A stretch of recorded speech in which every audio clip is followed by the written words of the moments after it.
Okay, so as promised, let's just go through some of the recent price action here. So just going to utilize bar replay and let's just bring it back to, let's say, around here in price action. So obviously you just looked at this. Hopefully you have watched part one of this flip walkthrough, and we could see that although the 4 hour is bearish, right, at this point, right, because this was the swing high, this was the swing low, and we were pulling back, we could start to see how demand was starting to take control because we came into this supply zone here, we reacted, we pushed up through, and then we came back into demand. As we can see, that led to the fuel to then actually break up, and now we have that confirmed 4 hour break of structure as we are clearly closing above. So let's have a super quick recap of the sort of major high time frames. So weekly chart, you guys should be very familiar with this now, right? We are stuck within this larger bullish range. So this is a high, this is clearly the low. We are in demand. Price did try to make that higher high. It failed to do its job. So then we knew there was a high probability that this weekly low was likely to get run right, and price was likely to take that out. Now price has done that, and we started to retrace. So we are showing bullish signals, right? There's obviously still going to be some demand left within this zone.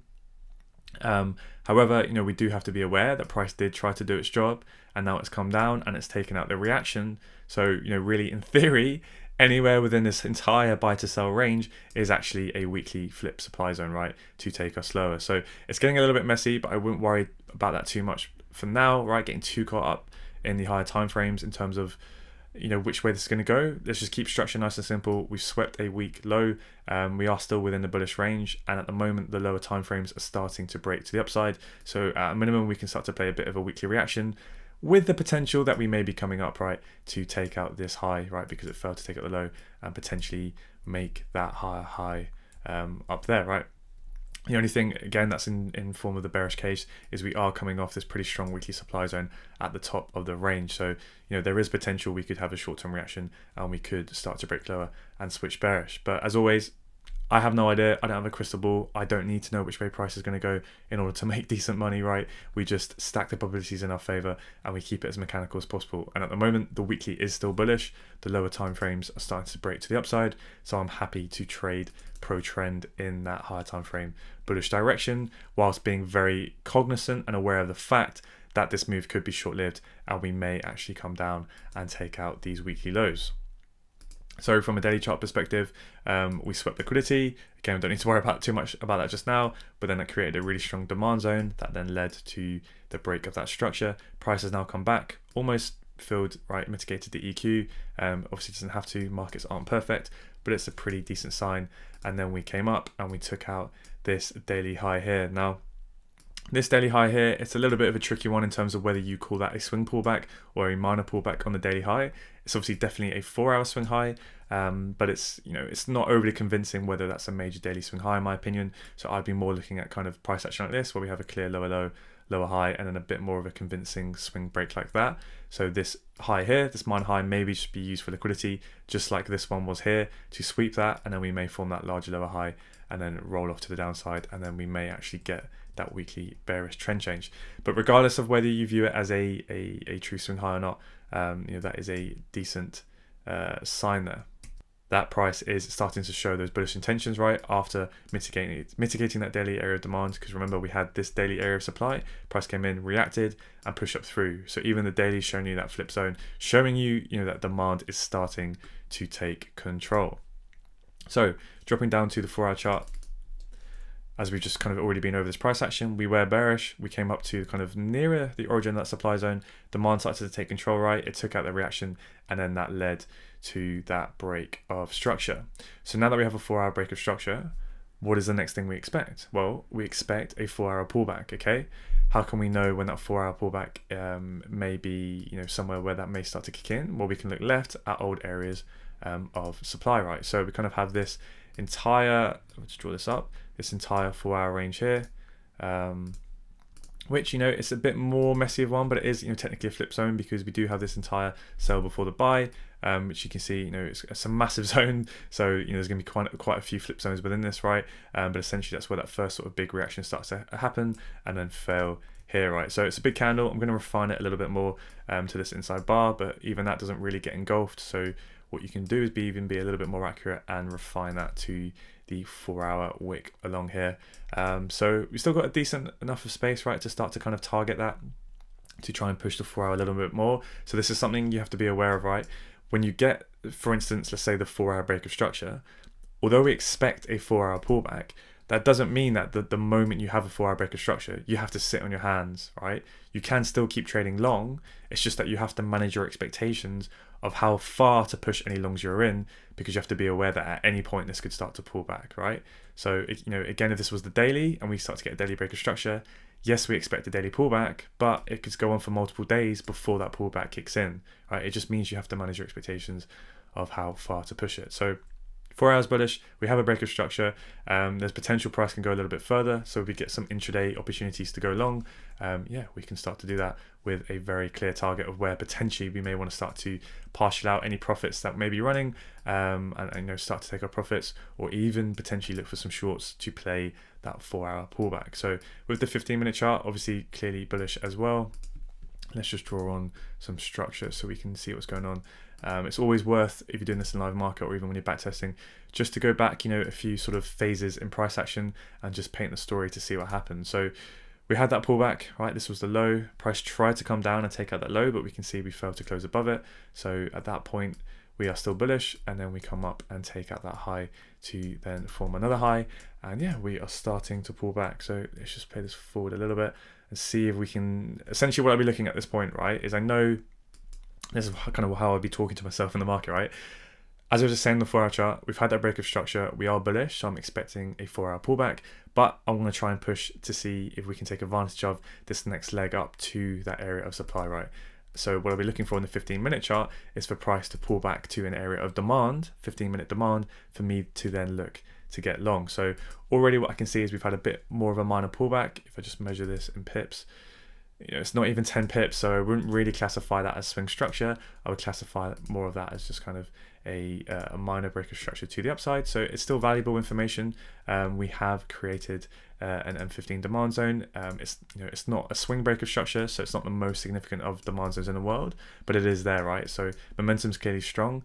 I can be more than happy to be reasonably aggressive if I get sort of my lower time frame confirmations to look for potential higher lows within here. Okay, so let's play this forward a little bit more and wait for price to start to come back down into our M15 supply zone, right? So we can see price starting to pull back.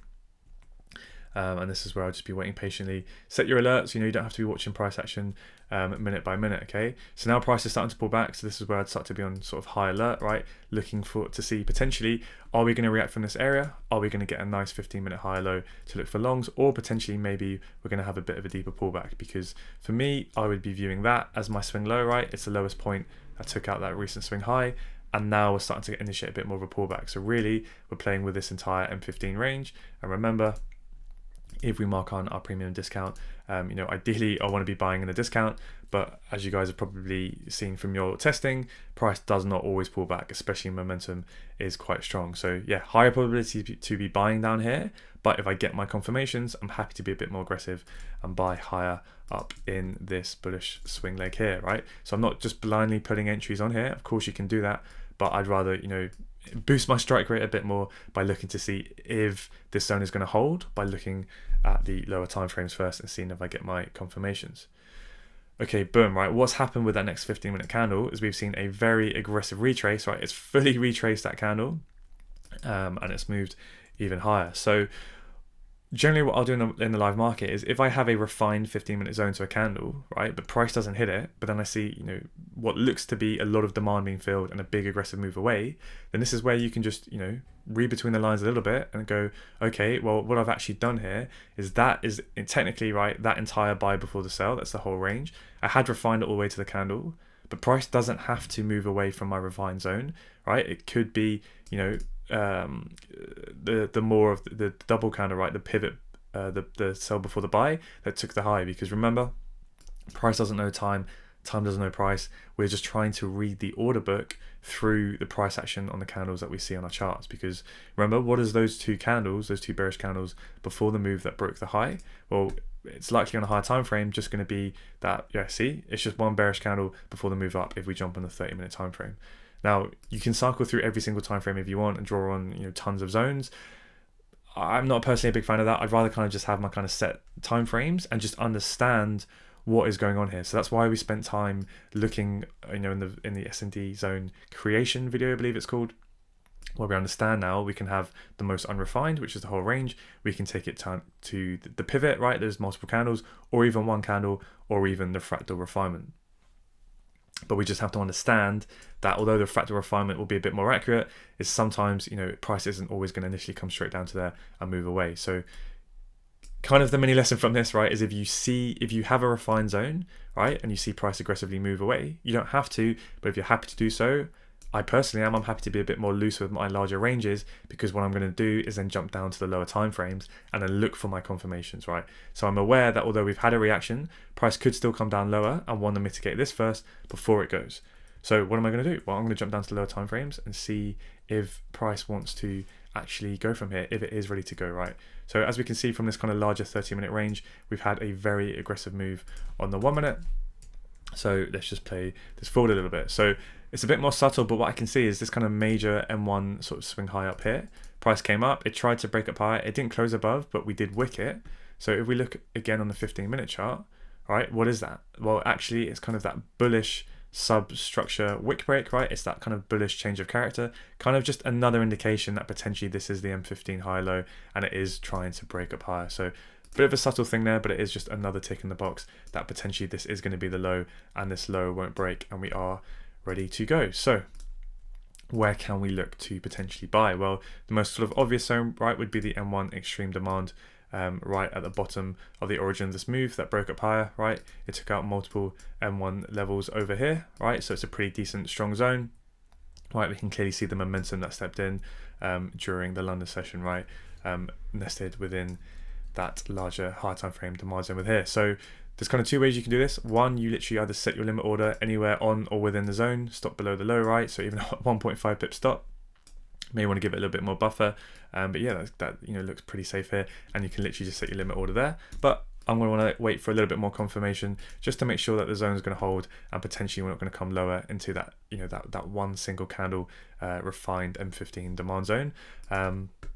Also, another thing as well is, we'll talk about this a bit more in the liquidity module, but it's always also potentially worth mentioning now, is when you see a reasonably clean, almost vertical straight push up like that, a lot of the times what can happen is price can come down and it can end up just taking out the zone, and it can be a bit of a false signal. So it's kind of to do with liquidity. We'll talk about that a bit more in there. Now, again, it's just probabilities. It's not a certainty. You have to do this for your own testing and finding to see how you get on with these pretty clean pushes, because they also do play out quite a few times as well. So in this case, this is where you can look for a little bit more confirmation if you have some hesitations or doubts about this zone holding. So what essentially I'm going to do is, instead of looking to just kind of set my limit order on the zone, because if you had done that, right, you'd be tagged in now, I'm going to wait for a little bit more confirmation.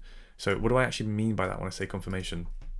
And it just goes back to all of the examples that we've been looking before on all of the theory videos of literally just waiting for market structure to again change character in my favor. I want to see that bullish break, but what also can we use? We can look to see where supply starts to fail and demand starts to take control. So at the moment we can see, right, with the more recent price action, we can see those pullbacks, right? Supply is in control. We are pretty much bearish on the recent M1 price action. So what's happening now is price has come up into this. It's a bit more of a fractal refinement, but we can clearly see, right, there was supply that then took out that low. Price has come back into here, and it's reacted, and it's pushed down lower. So at this point, what I'd be saying to myself is, okay, we've tapped into supply. That is where the reaction is. So I'll be marking out the top of that reaction point. And what I would want to see is price come back up and break above that reaction point to show me that the reaction has failed, and ideally get that change of character as well. Okay, so let's play this forward and see what happens. So at this point, supply is still in control, and then boom, we take out that low, okay? So actually, in fact, this supply here has done its job, it's come down lower. Now we're trying to fill up more orders within the EQ of this M1 demand zone. So now again, what I'll be looking at is I'll see this area of M1 supply, and I want to see price react and take out this supply zone, and also take out that minor high to give us our change of character. So now we can see we've had a pretty strong reaction, but we've just managed to spike below that low. All right, taking out this internal demand. So again, that is showing me that supply is still in control. So now I'm literally just going to evolve my zone towards this most recent zone here. And again, just following the exact same process. So price is pulled into it. I want to see a reaction just to make sure that it's validating the supply zone right. I don't want to just see price smash straight up through. The reaction is key. Okay, boom, there's your bearish reaction. So now literally if I'm in a live market, minute by minute, this is what I'll be doing, this exact same process, just constantly readjusting my analysis and waiting to see that price action model that we need to see. So price is coming to supply, it's reacted. Now what I want to see is price break above that and show me that the reaction has failed. Okay, so price has gone a little bit lower, but we haven't taken out the low yet. So now what's happening is we're just ranging between the high and the low, and we're having that battle, right, between supply and demand. So remember, if supply is going to do its job, it needs to take out this low here. So we tried to come up, but we still haven't taken out the reaction just yet. Right, still having that battle, Okay, we've gone lower, but we still haven't taken out this low. All right, so nothing yet, sitting patiently on my hands, just waiting for price action, and then boom, okay, what's happened? We have broken up above and closed above that reaction point, and we have also broken above that minor high, so we now have that M1 change of character. So what this means is demand somewhere has stepped in to not only take out, right, this supply zone, because price has pulled in, reacted, we just draw it, we've pulled in, we've reacted, we've failed to take out that low, right? So then demand has stepped in to not only take out the reaction, to cause the reaction to fail, but it's also taken out that structural high. So now we have that change of character.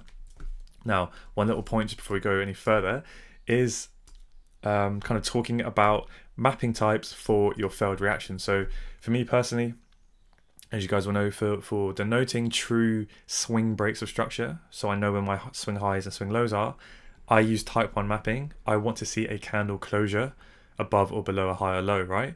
But for changes of character, I'm happy to use type 2. All I'm happy to see is a wick break, right? I can be a little bit more aggressive with it. Now you're gonna have to ask yourself, what is in your trade plan for how you define a failed reaction. So this is the dotted line, right, where the reaction started, and once price breaks above it, that is when the reaction fails. But you need to decide, for you, does it make more sense to have just a wick break? Are you happy with that? Or do you want to see a candle closure above that dotted line like we have here, okay? Now, some people want to use type 1, which is the candle closure, because it's more confluence, it's more conservative, because obviously it's a more convincing sign if price manages to break and close above. Other people are just happy with a wick break. And the reason why they're happy with just a wick break, right, so if price spiked up above that dotted line and then closed back down, is because on the M1, that wick break on a lower time frame, right, if we were to jump down to the 15 seconds, probably would actually have had a candle closure on the 15 seconds above that high, right, and then price would come back in, right, and then fill up that demand and then go. So I'm not going to tell you which way is right or wrong. It's going to be, it's going to be down to you to decide what you have more success with, what gives you the highest strike rate, what makes most sense to you, and that will just come with time, experience, and data collection, right? When we go through the testing, which I'll show you how to do later in the course, you can start to figure this out, right? But what I would say is, if you just want a starting point, because I know it can be a bit frustrating when there's all these open-ended questions you may have, the starting point I would give you is to always wait for a candle closure above the reaction point to confirm you have your failed reaction, just because that's a bit more conservative, and that in theory should boost your strike rate. So yeah, I would use for your failed reaction type 1 mapping, candle closures, right, that body break above the high or the low, just to give you that higher strike rate, right, in theory. So just to kind of go back over this, right, what have we done? We are with the 4-hour bullish trend. We've had a 4-hour break of structure, right, which was this line back here. So we know that a 4-hour pullback can occur at any point in time, right? So we have identified an area of supply that we can look to target, right? Because this is a bit more likely where potentially that 4-hour pullback may start, and we can still take advantage of, the next 20 pips or so, right? So I know that doesn't sound a lot, but as you've just seen, when we can get in with 3, 2, 1.5, even 1 pip stops, right, that's a decent amount of R to take advantage of. So we've waited for price to pull back into our area of demand. We've seen that aggressive move away. We've seen that 15-minute change of character, and price has pulled back into our area on the lower time frames, and we're starting to look to get long, right? So if we drop down to the 1 minute, we then identified a very clean area of demands, but we could have just whacked the limit order on, but we waited for a bit more confirmation. We waited for demand to start to step in, right, to cause supply to fail and to get that change of character to the upside, right? So we had those lower lows and lower highs, right, rejecting supply, it held, pulled back into supply, it held, it made that lower low, We then came into the most recent area of supply. It reacted, it tries to do its job, and then that reaction failed and market structure failed, right? That bearish market structure failed, and we now have bullish market structure with that change of character. So now it is all systems go to look for a potential long trade. So what caused that failed reaction? What caused that change of character? Well, anywhere within this sell before the buy is technically where the demand stepped in. So the most unrefined way of looking for that demand zone is just taking that entire M1 range, right? So I'm just going to use that parallel channel just because that's typically what I use in the live market. So now what you can do is the most unrefined way is to just enter anywhere on or within the zone, right? And then have your stop just below the low. So let's say that gives us 2.5 pips, right? And then you would literally have been tagged in with the next candle. So this is where you need to be pretty quick if you were doing this on the M1 time frame. But of course we get a few more opportunities, couple of minutes as it taps in again, fills up more orders before we get that true move.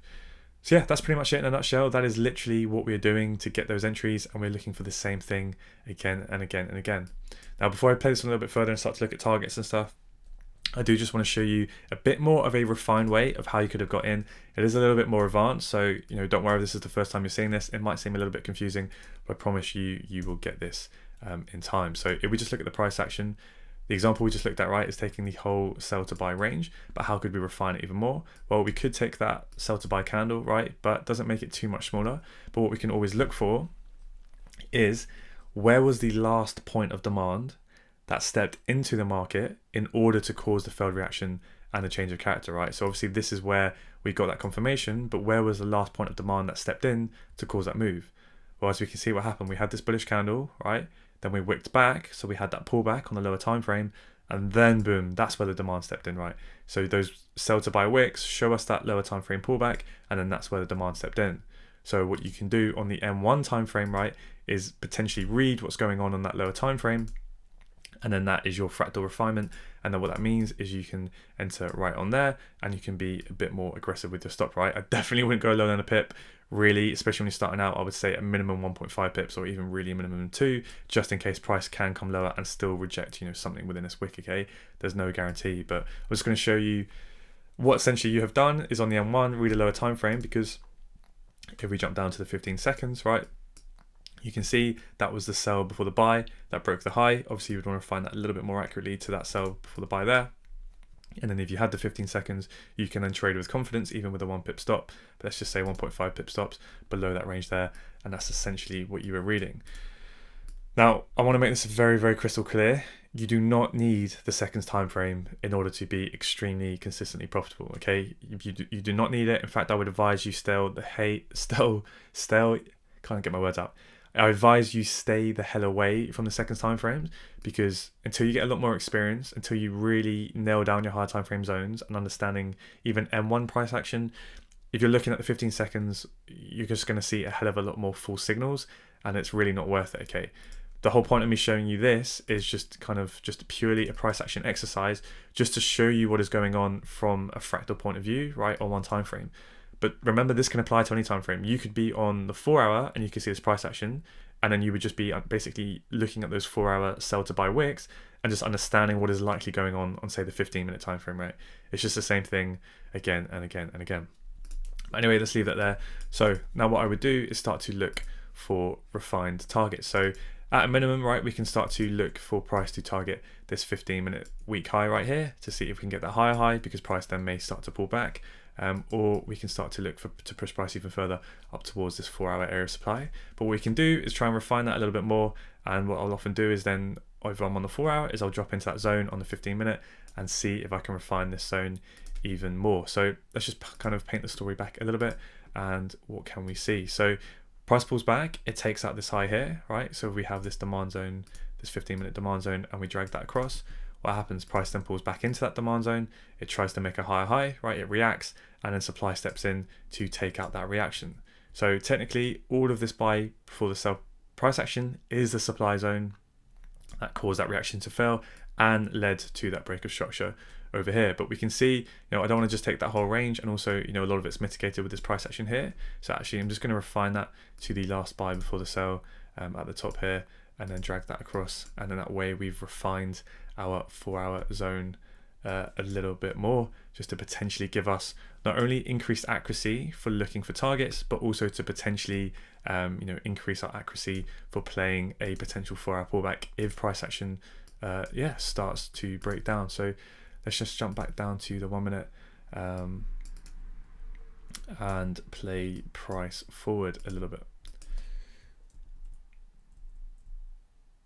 So let's speed this up a little bit. So we can see now, zoom out. Okay, now we've definitely taken out that 15-minute high, right? So you could start to potentially take some profits, but just for the sake of this example, right, I don't want to talk about management too much just now because we will cover this in a lot more depth. I'm just kind of giving you some loose higher time frame targets here that you can think about. So we're seeing some volatility, price is chopping around, nothing to do at this stage, sit on your hands, and then price moves up into our 4-hour zone, right? So that could be your first decent profit target, just over 10R, or we could push this even further and see if price is going to try and go up towards that 15-minute zone. Now, what I'll start doing, right, if I'm in the live market at this point, even if I'm in a long position, obviously I'm biased for price to the upside, but you have to forget about that in terms of your analysis, right? You need to try and keep your mindset as neutral as possible. So I'm just going to drag these zones across just to help with my chart OCD, just so I can see exactly what's going on.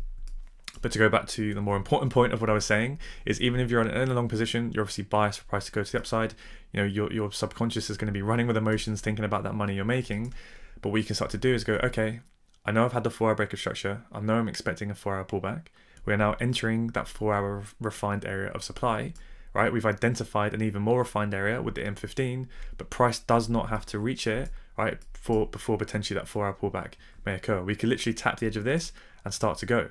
So what I'm going to start to be doing is just looking for signs of weakness, looking for signs that price is starting to fall to the downside, looking for those bearish breaks of structure, or looking for demand failing and supply starting to take control. So as we can see so far, the M1 is clearly, bullish. It's still making higher highs and higher lows, and demand is still in control. So we're having this minor pullback here, and now we have tapped into that M15 refined supply, right, for just under 15R if you had, that 1.5 pip stop there. So I'm just going to move that out of the way, and let's just forget about the long trade for a minute, and let's see if we can start to potentially look for that 4-hour pullback. Now, because we've tapped into a refined supply zone, right, that M15, within what is already a refined 4-hour zone, right, because remember we refined that entire 4-hour range to just a 4-hour wick. Now you can start to potentially be a lot more aggressive with how much bearish price action you want to see before you're happy to trade short. Because obviously, if you trade every sort of M1 break of structure to the downside, you can take a hell of a lot of false signals, right? You could get short and the price can just keep going up and up and up, and you can take a lot of losses. So one of the safest sort of ways to prevent that, and something I would advise to you guys, especially if you're starting out, is to wait for, say, a M15 change of character, right? You'd want to see an M15 minor low go first before you start to look to play shorts, just to increase that probability, okay? But because we found a really nice refined supply zone, and just for the sake of this example, I just want to show you what can be possible. Let's just look for that first sign of the M1 switching bearish. So we've tapped into our refined zone, and this is where I'm going to be really paying attention to the detail of what is going on, because we've had a minor pullback, right? So we've had that minor high get taken. So now for me, this would be the most recent minor M1 low. So I'd be looking to see, is that low going to hold? Is this sell before the buy, this bearish candle, going to hold? And is demand going to stay in control? So we pull back into it. Now you can see that bullish reaction, right? We're filling up that demand within here. So it'll be a bit more clear in the lower time frame, because we've taken high, we've pulled back. We're now reacting, right, to this demand zone, and we're trying to make a higher high. So let's see if price can do its job and make that higher high. Okay, boom. So now we've dropped to the downside, right? So do you know what? In fact, I'll show you what's happened here, because we can see what's happened in the M1, right? We've taken high, we've taken the low, we've had that change of character.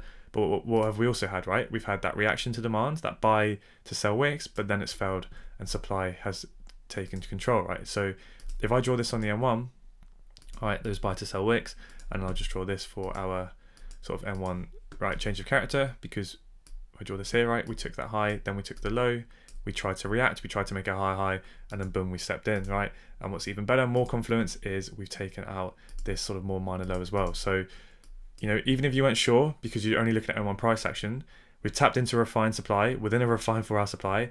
We've had our change of character. We can see that flip within there. But then not only that, just look at the momentum, right? That is big money stepping in, right? That is a lot of supply that's come in. So I'm just going to quickly show you on the 15-second, just so it's potentially a little bit clearer. All right, you can see that true breaker structure. It closed above the high. then we would have had this as your essentially your 15 second demand zone. So just draw that on the M1, right? Price has come in, it's reacted, it's tried to make a higher high, and then we have our supply zone. So you could even refine the zone even further to that wick, but I'm not going to over refine it at this point. Let's just stick to the M1 price action, right? And that is what is going on. So now you can look to sell from this area. So let's just keep it pretty unrefined. Don't want to be conservative this one, 2 pips, just give it a little bit more space above the zone, and let's see how price action develops. So we've had that very, very aggressive move away, and this is exactly what I want to see now. A nice corrective slow pullback, showing me that, you know, demand isn't really too much in control, and supply should hopefully now be in control to facilitate that 4-hour pullback. As we can see, we've now been tapped in, so we can start to do what in terms of targets, right? We need to be a bit more aggressive because obviously we're playing a counter higher time frame trend pullback, but we can start to look at the M15 low. Let's see up here.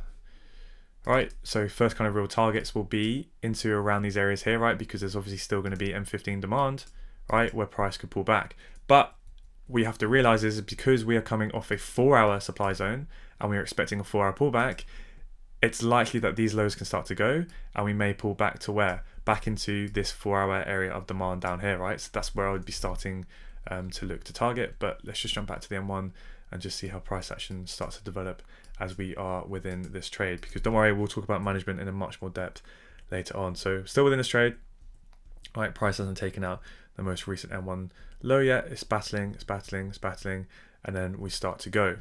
So we get another break of the low.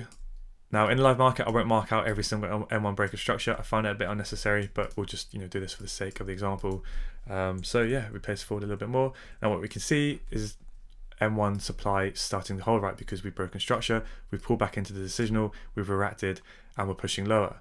Now, you know, especially counter trend, it's a little bit more aggressive when you're playing pullbacks, but you don't necessarily just want to take every M1 break of structure and start selling every M1 supply zone, right? You can do it, please test it, see if it works for you, but it is a bit more aggressive, especially counter trend.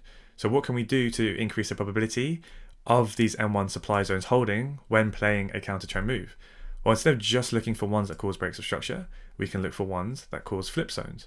So this is where previous demand zones in the leg we can then use to our advantage, right? So if we look over here where we have this M1 demand zone, right, and we drag it across, we can look to see, is this going to hold? And then are we going to start to break to the upside, right? Or is supply going to stay in control?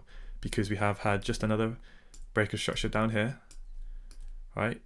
So we do have another M1 supply zone here, but like I was saying, I don't just necessarily want to sell everyone's supply zone that cause a break of structure. You can do it, but they're a little bit lower probability than if we can get breaks of structure and a flip zone. So that's personally what I want to see. Okay, so demand has now reacted, we're starting to pull back, so it's going to be interesting to see, is demand going to win or is supply going to win?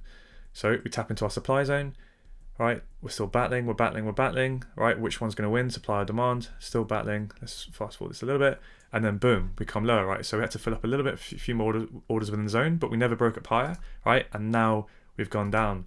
So what's happening? We've rejected our refined supply. We've had multiple breaks of structure to the downside, right? We had our nice flip zone up here. We can see supply starting to be mitigated, right? Supply is in control. We're seeing that series of bearish order flow. Old demand has just facilitated that pullback, but ultimately supply is taken in control. So now what do we have? Well, we have an M1 failed reaction, right? Boom. So what that means is anywhere within this whole buy to sell range is essentially your demand to supply flip. But I just don't want to sell anywhere within here. I'm going to refine that to our candle up here just because I don't want a massive stop, and I want to refine my risk reward as much as possible when playing those more aggressive 4-hour, you know, counter trend moves. And you know, we don't even have an M15 change of character just yet. So the reason why I'd be happy to sell from here, right, even though it is a bit more aggressive, is one, because of the area we're coming off from, we have a series of mitigations, right? A series of bearish order flow. So it's showing that supply is in control. But not only now do we have that break of structure here, this is also a failed reaction from this demand zone, right? So if price was to come up, right, and break up higher, then it's very likely we're just going to keep on going, right? Because now, you know, that bearish order flow has been broken and demand would then be back in control. So this is kind of the last point of supply that needs to hold if this pullback is going to continue south and continue bearish. So let's play this forward and see if price will tag us in or not. So now we're within trade, right? And then boom, very, very nice reaction. And the reason why we got that reaction is just because of all of the confluence I just outlined, right? This is a strong area of supply. It's the last point of supply that needs to hold, right? We've taken out that demand zone, we've had that breaker structure as well. That is a picture perfect, right, demand zone. Now, in terms of targets, like I said, we're going to start to target, there's multiple targets on the way, but really we're trying to play that steeper 4-hour pullback. So if we jump up to the 4-hour chart, hopefully it doesn't play price action too far. Fortunately, it has. It's the one sort of drawback of bar replay and trading view is as you cycle through the time frames, it's just going to show the entire next 4-hour candle, which, yeah, didn't want to see price go that far, especially when you're testing, because it can end up showing you that price does go that far, but not to worry. So yeah, the 4-hour pullback, right? Where do we know that price can pull back? Well, it'll be the next sort of 4-hour demand zone where that demand may step in for price to form that higher low, right? So there's no guarantee that price will form a higher low here, because remember, this is the swing range that we are currently playing within, right? This was the lowest point that took out that high. Now we're starting to have a more convincing pullback. So this for me is that swing range. So we could potentially expect price to pull all the way back down into discount, right? But remember, price doesn't have to. You guys will already know that from the testing you guys have already hopefully done on premium and discount, especially on the 4-hour chart, that we don't have to pull down here. And what was the other key thing we know is that when we get that first initial trend change, right, that change of character, that first initial breaker structure, especially when we're coming off from a higher time frame level, it's likely that momentum will be its highest, and it's unlikely that we're going to pull all the way deep before we continue to go, right? Usually we just get more shallow pullbacks and we go. So that's the thought process of how I'm always thinking this in the live market. We've had our 4-hour breaker structure, we mitigated our 4-hour area of supply, that has initiated the pullback. So now I'm looking at every area of demand, right? I would have all of these areas of demand drawn on, and I'll be looking at all of these areas as potential points for price to, form that higher low. I'm not going to draw on every single one on, but that's just to show you for an example. So when price comes into this range, what I'm going to be starting to do is what? Look for my lower time frame confirmations for price to break structure to the upside, to take out supply, for demand to then be in control, to confirm this 4-hour zone, to confirm that the 4-hour high low may be in place, and then we can look to potentially take that move there, right?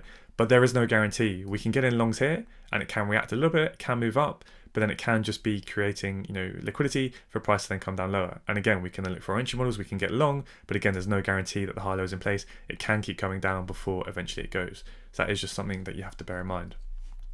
So we have this larger 4-hour range. You can take the whole range, you can take the sell before the buy, or you could even take it to that last kind of pivot before it broke the high, right? It doesn't massively matter. Just for the case of the example, I'm just going to kind of be a bit more loose and put it to that last sell before the buy larger candle, just because we're going to be looking at our lower time frame, all right, confirmations to help us with that timing. So in terms of the 15-minute, this is where you can start to try and be a bit more clever and look for refined areas of where price may come into. So this is kind of that origin zone here, but what you'll notice is price kind of already tapped that distal, filled quite a few of the orders and went away.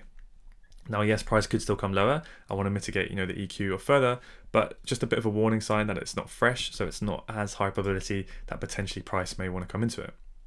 So where's the next unmitigated area of demand that hasn't been tapped into that caused the next break of structure, right? That took out this high here, where you could take this whole bearish candle, you could take the range, but I'm just going to kind of take the origin of that wick and just have it a bit more of a fractal refinement. And what is nice about that one is it has liquidity above it. Again, we'll talk about this later, but for the guys who already know about that, or you're watching back through, you'll know what I'm talking about. But what is also a bit more of a subtle point is that I really like it when a refined zone lines up with the EQ of a larger zone. Because what we know, those EQs of those ranges is fair value. They're really kind of pretty strong turning points for price to want to mitigate and go. So I do kind of like it when price lines up like that. But yeah, it's definitely nothing majorly significant. So now we have a pretty nice area to target. But with counter trend trades, I'm a little bit more loose and aggressive in my management. So I'd probably just target kind of the edge of that zone and be happy to take the majority of my profit. So just for the sake of time now, I'm just going to speed this up a little bit and play this forward, and we can see that price came into our 4-hour zone. So let's just quickly look at the risk to reward if you were to take either or both of those positions, and let's just say you took off the majority of your volume at that 4-hour demand zone there. So you've got roughly 20 are there and roughly 23 that are there, right? Not bad at all for a counter trend pullback. Okay, now as prices pull back into our first 4-hour area of demand, right, really we want to be focusing on those pro swing trade moves, and we want to start to look to catch that 4-hour high low, right? So of course you could literally just enter anywhere within this 4-hour zone and look for that move, but I want to wait for a little bit more confirmation, a little bit more refinement, and increase my risk reward. So when I'm sitting on the 15-minute chart, what we can do is start to look for bullish signs that the 15-minute chart is starting to break structure to the upside. Now, what you'll notice is we have had a change of character, right? Because we had that low, we had a minor pullback, we made a lower low, and then we took that high. So that is a change of character there, and you could start to look for longs within this area. But something we haven't kind of really spoken about too much just yet, but is very, very important, is something called session timing. Now, really, the majority of the moves that occur, the highest probability moves, are during the London session and the New York session, but when London is still open. So really, it's as long as London is open, generally that's where you're going to see the highest probability moves. Now, at this point where we get that change of character, this is kind of around 7 p.m. in the evening, so that's the tail end of the New York session. London has been closed for multiple hours now. This is when price is usually very, very choppy. You see all of these moves here, right? It's usually very, very slow. During the Asian, going into the Asian session, into spread hours, that is not when I'm looking at the markets and looking to get into positions. So this is generally where I would just play price forward, or obviously if it's a live market, I'd be waiting to around 6 a.m., 7 a.m. before I'm at my desk, and I'm not going to be looking to take trades during the Asian session when price is really slow. So as I'm coming to my desk around 6 a.m., that's exactly where I would be. Obviously, I would then do my higher time frame analysis, which we don't need to do now because we've already done it. And I would literally be looking at the 15-minute chart and going, okay, well, 15-minute chart is still bearish. We have just had a break of structure to the downside. All right, so we'll just draw this on. In fact, just realized I haven't done the prior ones for you, but just to make it a bit more obvious where we are with that. So obviously the trade we're in before, right? We did get that break at the high. We had that break of structure to the upside. Now, price came back down here and we had the break of this low down here, right? In fact, what I'm going to do, just because there's actually, so I'm going to want to talk through this price action back here at this point, right? Because I think this is quite an important mini lesson.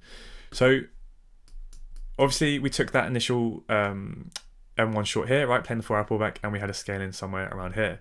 Now, when you're in those shorts, kind of that first real major target would be demand within here, or obviously trying to take out this M15 low to then potentially tell us that we are going to pull back deeper into that 4-hour area of demand. So if we go back to those trades, right, this is that M15 low down here that we've drawn across, right? Now, as price comes down to that low, generally what you will see when we get the break of a low, appreciate there's some concepts here that we haven't quite covered yet, but in liquidity, what we will learn is when price takes out a major swing low, generally you will get a pullback, right? You will see price start to pull back as bullish pressure starts to step in. So as price comes down and it starts to sweep out, it's only subtle, but even by a pip, that's enough for price to trade that low, right? We can potentially look for long positions, right, to hedge our short positions, because if we know price is going to pull back, potentially we can look for longs, okay? So how do we look for longs? We wait for breaks of structure to the upside, we wait for supply to start to fail and demand to start to take control. So what do we have here? We have this buy before the sell, so we can look to take that whole range, or potentially we can refine it to this M1 candle here, all right, and see what is going to happen. So price comes into there, right? Now we have a reaction. So literally as I'm seeing that in the market, not the best of reaction, but that's a fractal refinement, right? Because what's happened, price is pushed down and it's pushed up, but just going to wait for a little bit more. Okay, so that for me is an inside bar, so that's even more convincing now because this candle has failed to take out this candle's high. So that's enough for me to then draw that as the start of the reaction points. This is where you have to really pay attention to detail, right?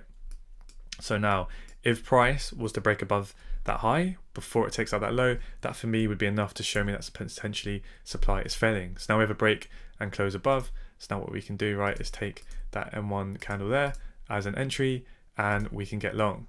Now what you'll notice, right, just as I kind of size this up, let's say a 2-pip stop, is if I'm entering now, right, once we have that failed reaction, what don't we have? We don't yet have a change of character.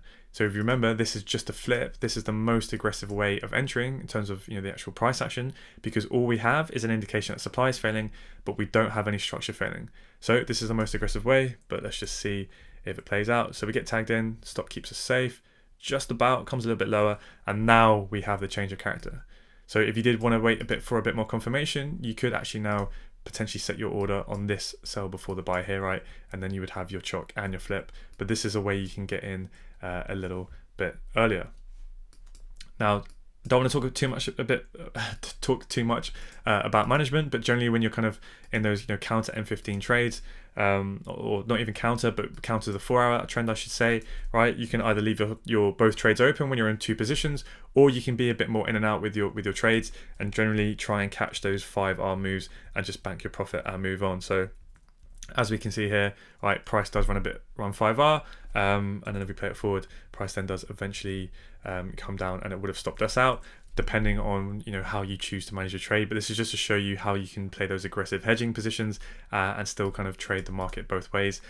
Essentially what it was based on is a sweep of the M15 low, and then we get the change of character, or just a flip if you want to enter it before then, or you could have entered over here, right, once we did have the change of character.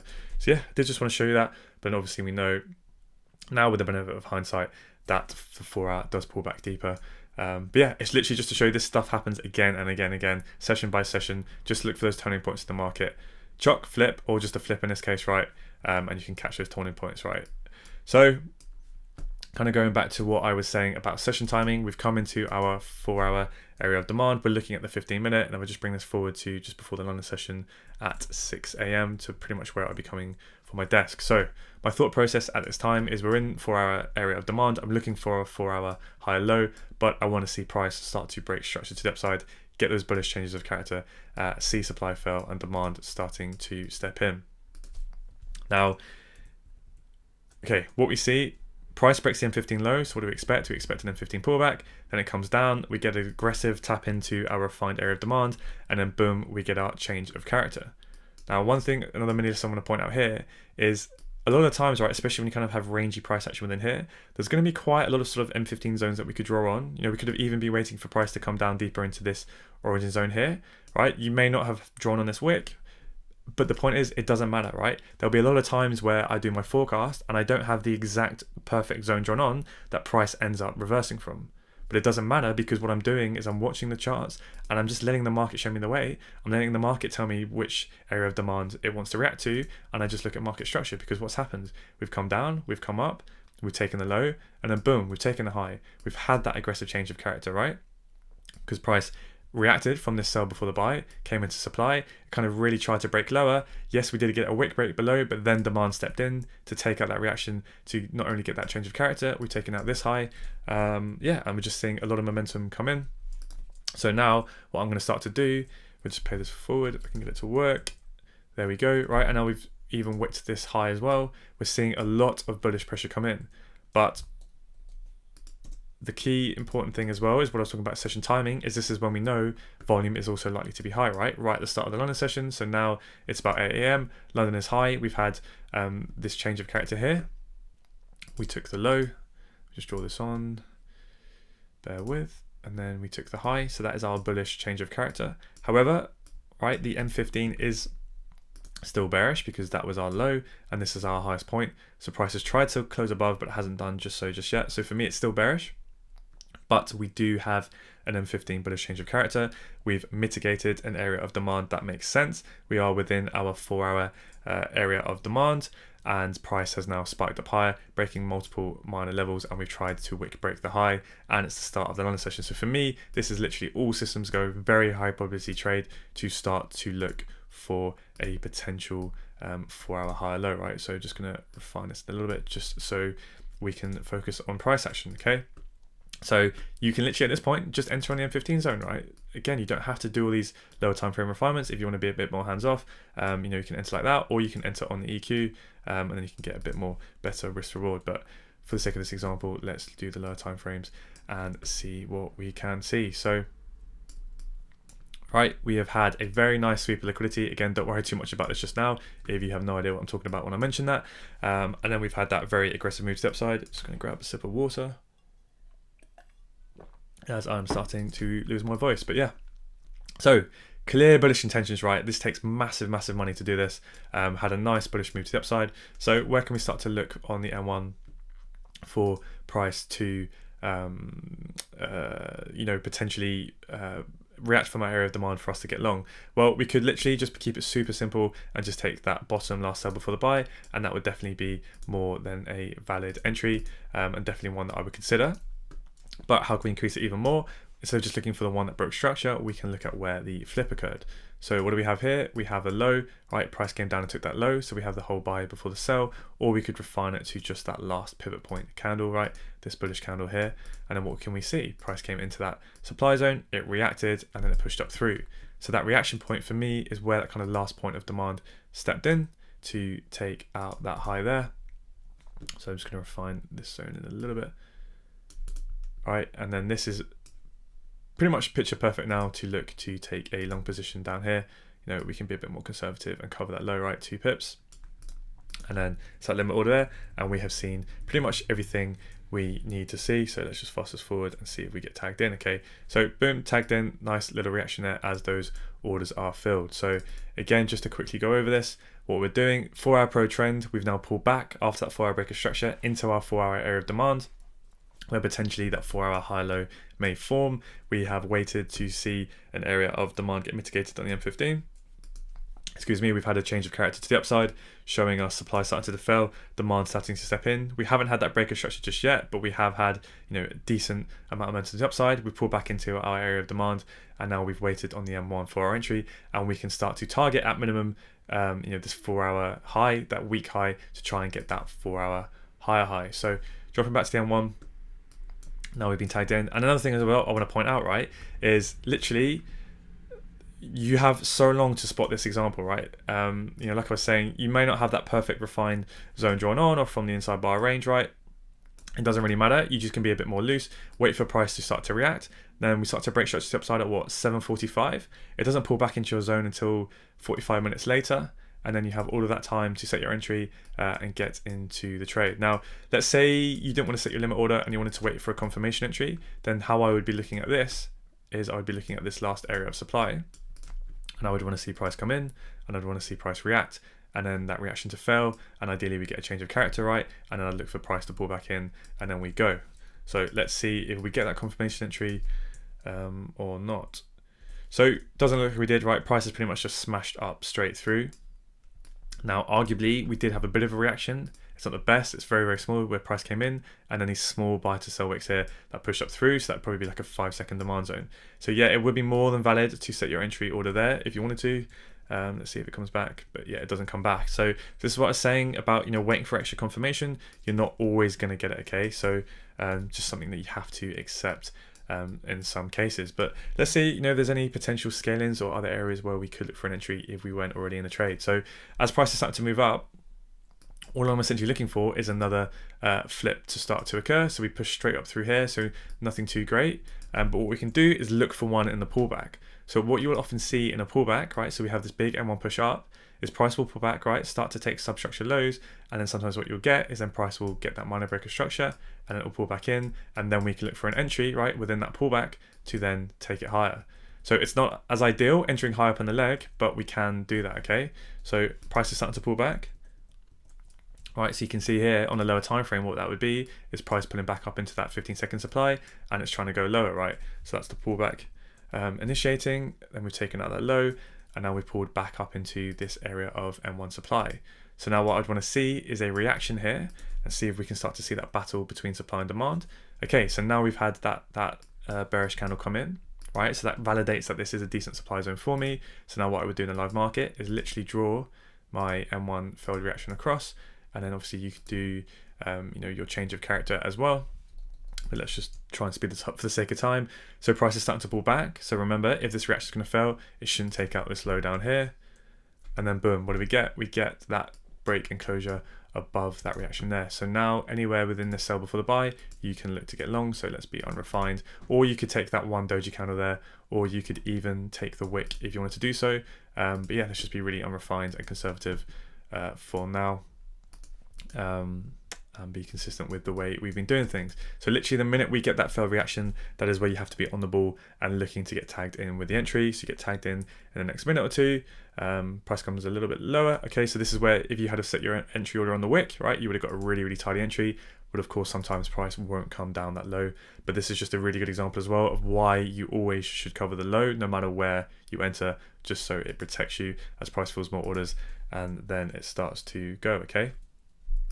So let's just see how that looks on the 15 seconds, just so you can see it even clearer, right? You can see that sell before the buy that broke up higher, and then prices come down into that origin to mitigate it and go away, okay? So now we've got a scale in, and like I was saying, this isn't ideal, right? I'm really not a big fan of one, you're entering, right, with this larger range here. You're entering right sort of in the middle of it, you're buying more in the premium, You're buying later even in this leg, right? You're buying at the top of this internal leg. It's not well priced whatsoever when we're just looking at this section of price action. So getting in here is a lot more aggressive. But the reason, or when you have to decide maybe it's worth doing it for you, is understanding what is the move you're trying to capture. Well, we're trying to capture that 4 hour high low. We've seen everything pretty much we need to see. Momentum's really strong. So actually maybe it's worth the risk, because you're not just trying to target this high for, just under 4 hour.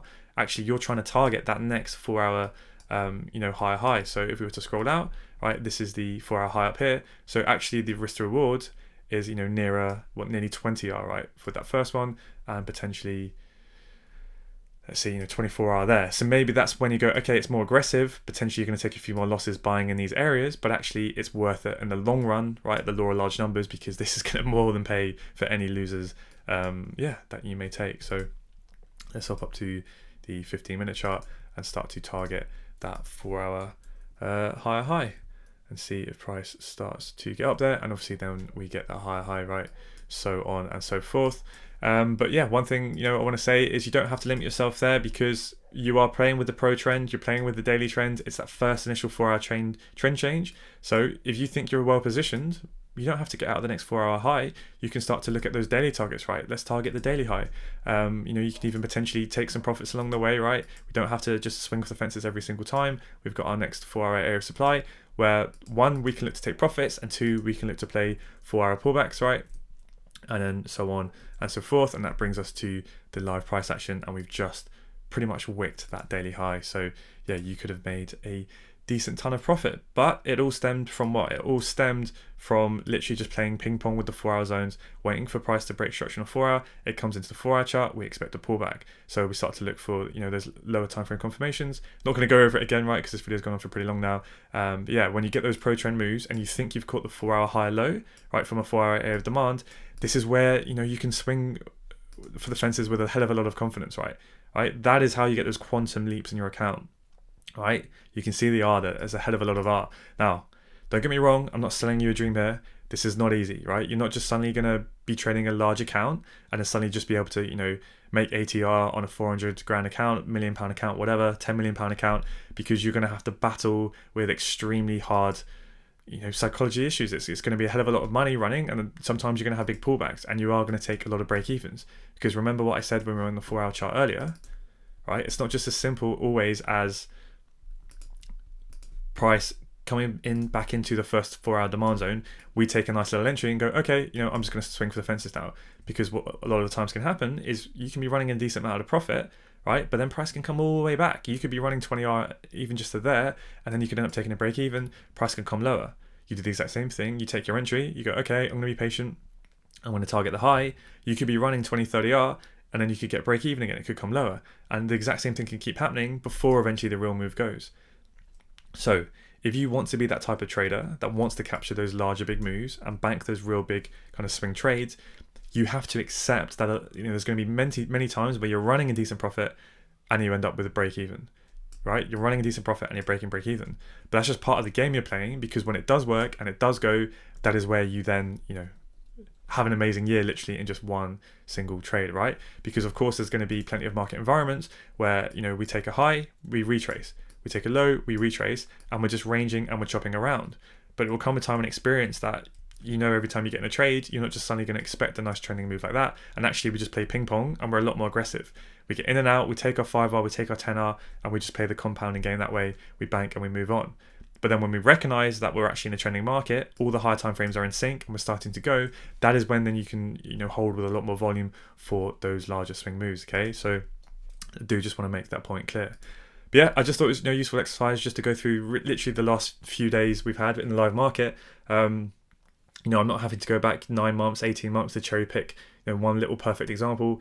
This happens day in, day out. It's the exact same things. This is literally how the market moves and how we time those higher time frame swing points with lower time frame confirmations. Okay, and you'll see as your time in the community, right, every single day with our markups, week by week, you'll see the exact same things, the exact same entry models playing out again and again and again. Of course, every day there's not going to be those swing moves for us to take advantage of, but yeah, the power is there even on just one pair alone. So Go and practice this yourself in your charts. Go and look at the hard time frame zones that you've drawn on so far, and just really dive into them. And then when you want to get a little bit more advanced, and when you start looking for those trading examples, literally just look at all of the higher lows in a bullish trending market, look at all of the lower highs, on the 4-hour chart, and then drop down to the 15-minute chart. See those changes of character, see the interaction between supply and demand, right? Look for those flip zones.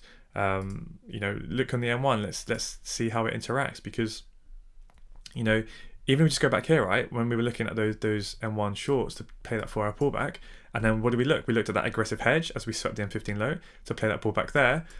What could we have used to help us with our targets? Because it's literally just happening everywhere when you start to see it. So what did we have? We had an M15 sell before the buy here.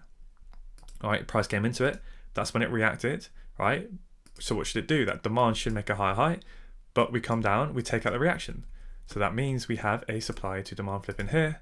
Right, and boom, that's how we could have then timed, that counter trade management with a little bit more accuracy. So if I just scroll back just to show what I mean, right, when we played that aggressive long hedge here, right, and then boom, you could have literally targeted the distal there, and then you would get out of picture perfect entry.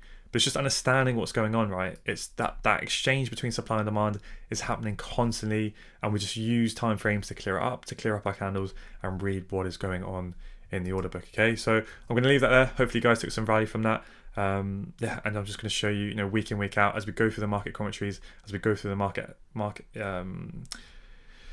the market breakdowns, right, how this happens time and time again, and literally how you can swing these trades all the way up here. I mean, I haven't even looked at this yet, but on Friday we had NFP, so big volatility. Don't usually trade that, right? If you don't need to. Just looking at it, right, you can see what happens here, right? Before the news occurs, we can see we have this sell to buy range, right? The unrefined range. We can see an aggressive move away, so that's how we can look at the range. Let's jump down into the 1 minute and see how we could have potentially traded this move. But this is literally how I do it, right? If this was you, sorry, I know I'm jumping around timeframes here, but just to kind of quickly show you how I would do this. All right, let's reset the chart. Let's say, okay, you can see price pull back and it moved away. So now I'm going to look at this price action, right? Without a bar replay, you don't even need it. And just look at, okay, how could I potentially have traded this move? I mean, I wouldn't advise you do it in real life because, I personally wouldn't risk my capital going into NFP. But let's have a look. So if we scroll back, all right, price has come into our M15 demand zone. I'm just going to zoom in here so we can see it. All right, I'm literally looking at this with you. So it looks a bit choppy at first, but let's just take this kind of, in chronological order. So we have some liquidity, right? Price sweeps it, we come in lower, and that's exactly what I want to see, right? Aggressive move in, boom, aggressive move out, right? It shows a lot of money being in the market. So we obviously have this buy before the sell, that's all supply. But where does the reaction happen? Well, we come up, we come up, we come up. Then you can see that reaction happen, right? So instead of taking the whole range, we can refine supply to just that last candle here if we want, right? The buy before the sell, price comes into it. It reacts, that lower time frame wick, so we don't need to jump down to time frame. We can literally do that on the M1. We can draw that across, right, down to the wick, and then boom, there's your entry. Not only do we have failed reaction, but we also have change of character. So what do we have? Liquidation, higher time frame mitigation of this demand zone.